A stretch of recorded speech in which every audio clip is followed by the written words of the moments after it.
Chapter 1. The Farmer's Hoe. The late summer sun baked endless rows of wheat, swaying like golden waves. A girl stumbled through the stalks, cloak ripped at the hem, lungs burning. Dust glued itself to the sweat on her throat.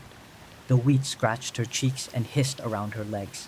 Steel clattered behind her. Cut her off! Another cursed as his boots pounded unevenly through the field.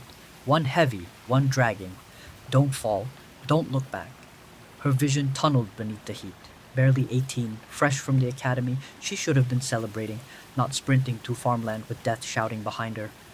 All those lessons, form, discipline, precision, none of them mattered now. Pale chestnut hair clung to her face as her breath came ragged and hot. The field opened into a clearing. She skidded to a halt.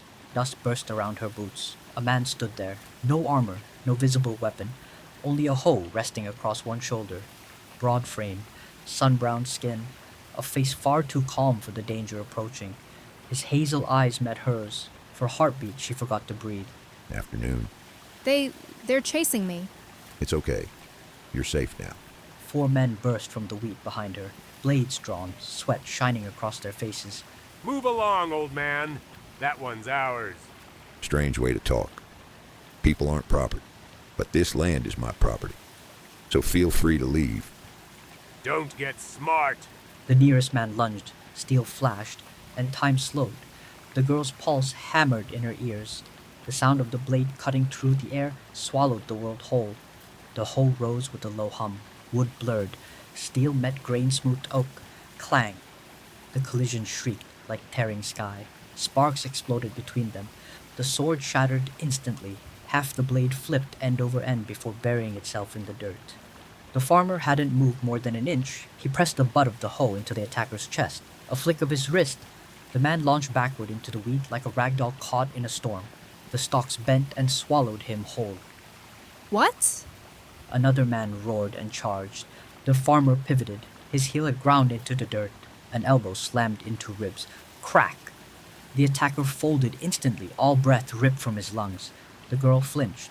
She had sparred before, seen bruises, broken noses, but never heard bone break like that. 2 men remained. Fear finally reached their eyes. They charged together.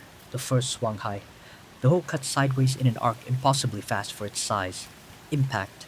A short, dull thwack. The man's shoulder collapsed inward. His sword spun uselessly away as he dropped screaming into the dirt. The second attacker went low, desperation driving the strike. The farmer stepped inside the swing. Too close, too clean. The sword twisted free from the man's grips. The hoe reversed instantly. Flat iron slammed into his jaw. Thunk! Silence followed. 4 men down. 3 breaths taken. The girl stood frozen. Her body wanted to run. Her knees refused to move. The wheat shifted softly around them like waves retreating from shore. Dust and iron filled the air. Her hands trembled. Farmers didn't fight like this. Farmers didn't move like that. Even awakened fighters couldn't. She swallowed hard. Who is he? The man calmly adjusted his grip and rested the hoe across his shoulder once more, as if he had merely swatted pests away from a fence. You're awakened? Of course. Been a farmer since I was a boy. Her mouth opened, closed. Farmers grew weak. Pulled weeds, hauled grain. Not this. Inside. Shelf by the door. Basket of herbs. Bring a wide-mouthed jar half full with water from the barrel. She blinked in disbelief. Why herbs? Shouldn't we run? Why should I? They tried to kill me. Because they're still alive. I don't care. Her voice cracked with anger. They would have cut me down and you want me to fetch medicine for them? They're boys with more steel than sense.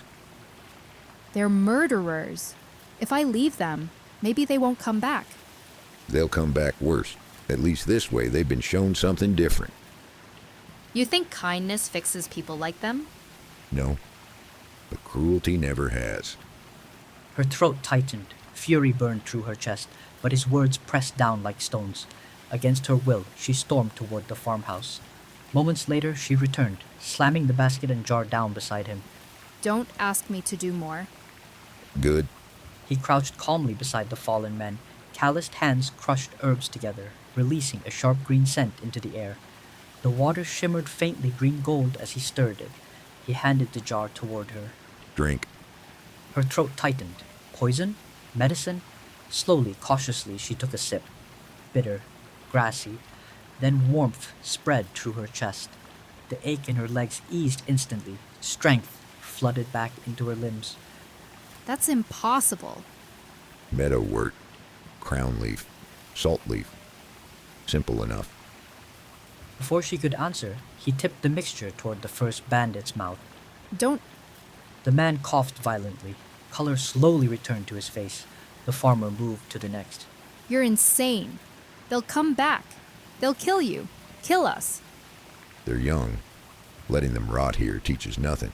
If they come back, I'll deal with it. You should have left them in the dirt. That's what they deserve. He didn't argue. He simply kept working until all 4 men could stand again, bruised, limping, alive. One spat into the dirt. Think this makes you better than us? Next time, your farm won't save you. The others muttered curses as they staggered back into the wheat. The girl trembled with frustration. You hear them. They don't care. They're laughing at you. They're afraid. Fear makes men spit. They'll bring more. Then more will leave. You can't mean that. I don't waste words. You didn't even ask why they were chasing me. For the first time, the corner of his mouth curved faintly. Doesn't matter. Her lip trembled. She forced the truth back down. Her mother's warning. The rumors whispered through the academy.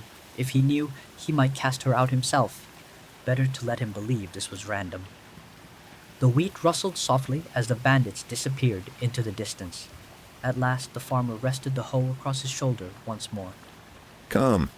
We'll talk inside. She stared at his back as he walked toward the farmhouse. For a moment, she remained frozen between choices. Run into the fields, or follow the man who had just shattered everything she thought she understood about what a farmer was. At last, her feet carried her after him. This was no ordinary farmer, and though she didn't yet know which truth frightened her more, that he was lying to her, or lying to himself. The thought chilled her far worse than the bandits ever had.